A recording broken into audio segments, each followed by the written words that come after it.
suis Alexandre Marquis, je suis photographe de presse depuis 30 ans. La photo est faite donc le 22 novembre 2004 et juste avant la comparution de Francis Saume qui est passé comme témoin dans l'affaire Jacquemer, on savait qu'il allait être entendu et moi je voulais faire une photo. Bon, entendu comme témoin, ça voulait dire qu'on ne pouvait pas le photographier dans le box, etc. Donc c'était un peu plus délicat. Donc je suis allé voir le président de la cour qui s'appelait Monsieur Perrin à l'époque. Je lui ai demandé s'il me donnait l'autorisation de photographier Francis Saume. Il me dit « Je suis d'accord, s'il est d'accord, si ses avocats sont d'accord, par contre la photo ne passe pas le lendemain. » J'ai dit « Pas de souci, pour moi ça sera une photo documentaire, historique pour la suite. » Et alors donc, je vais voir ses avocats, je dis voilà, je vais voir Maître Glock, Maître Girard, je dis est-ce que vous êtes d'accord, je peux photographier votre client? Il me dit écoutez, pour nous oui, il n'y a pas de souci, on va lui poser la question. La veille, on me dit il est d'accord. Donc je vais revoir le président Perrin, je lui dis c'est d'accord, mais il me dit vous voulez faire la photo où?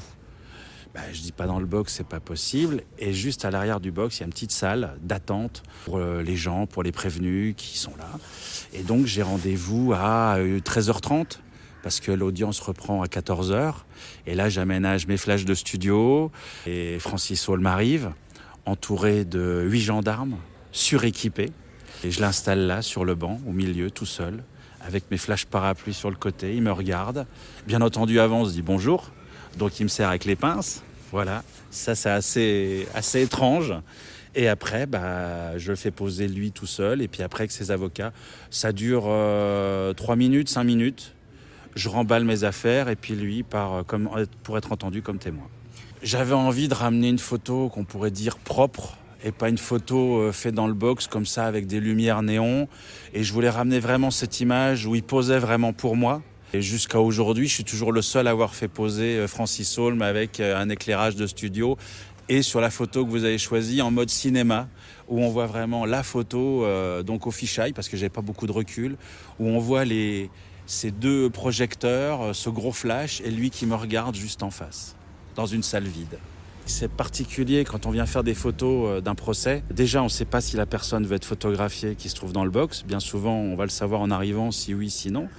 Et puis si oui, ça va arriver très vite devant vous. Donc il faut arriver à choper une expression.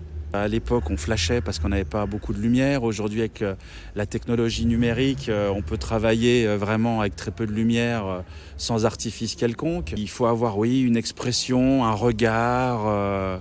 Et tout va très très vite, Et bien souvent, on déclenche, et c'est seulement après qu'on arrive à se dire, tiens, j'ai une belle image là, j'ai quelque chose, j'ai un regard, j'ai un reflet. Mais ça reste, dirais-je, presque de la chasse photographique. On prépare pas, on arrive. Quand on est tout seul, on se dit, on a le temps de travailler. Quand vous êtes 50, un à côté de l'autre, avec les télés et tout, faut essayer de pas trop bouger. On travaille, comme on dit, dans la meute. On est professionnel jusqu'au bout, même si la personne a fait la pire des atrocités en face de nous. On reste impartial, on fait notre travail, et puis voilà.